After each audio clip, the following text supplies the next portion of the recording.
Today, we're going to be talking about looking at your progress. So, I set this goal for myself today, which is to record 31 podcast episodes and videos in 4 hours or less.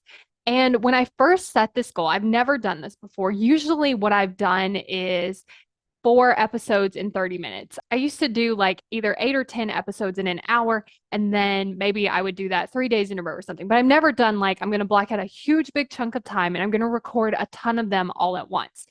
And so I was pretty excited about this goal. And I'm like, okay, this is very exciting. I prepared ahead of time. And I'm going to talk to you more about that process in the next episode. But what I want to talk to you about today is this moment that came up. I was like 8 podcast episodes in and done.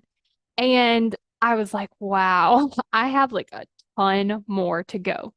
And so I started looking at like, okay, wow, I'm so far away from 31. I have so much more to go. Am I even going to make the time? Like I was doing the math on the time. I'm like, oh, I don't know if I'm actually even going to be able to hit this.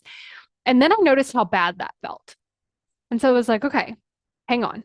So I've been reading the book, The Gap and the Gain. And so I started to notice, like, okay, actually, oh, I'm in the gap. Like when I'm thinking about how far I am from my goal, it's starting to feel terrible. I'm in the gap. And so I flipped it and was like, okay, what would it be like to be in the gain? What would it be like to look at my progress?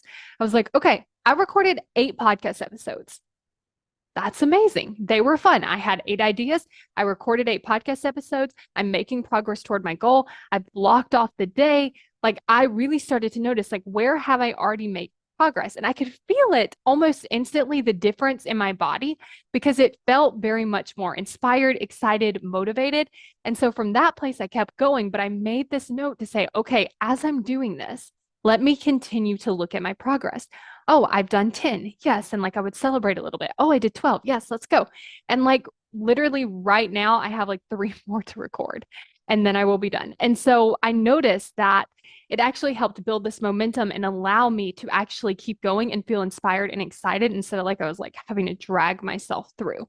So figure out what's something you're working on and how can you start looking at the progress instead of looking at how far you have to go. I want you to imagine you are walking on a path, but you really don't want to get to the destination. What would you end up doing? You would take some wrong turns. You would turn around. Maybe you would stop walking completely. Maybe you would get lost. Maybe you would just get distracted by every single thing. This is what your brain is doing. Your brain doesn't want you to achieve your goals. And I'm going to explain why in the why you aren't taking action video. But I'm also going to show you how can you actually start taking more of the right actions so that you don't waste so much time, because I want you to think about it. If it's like a 5 minute walk and now we've gotten lost, we've turned around, we've stopped walking, this 5 minute walk could take forever. And so if it feels like you aren't making progress toward your goals, if it feels like you're not taking action, but you don't understand why, this is why you want to get this video, because it helps you take action so much faster and helps you actually get to that result you want so much faster too. So go to successbykayla.com to get instant access to the video.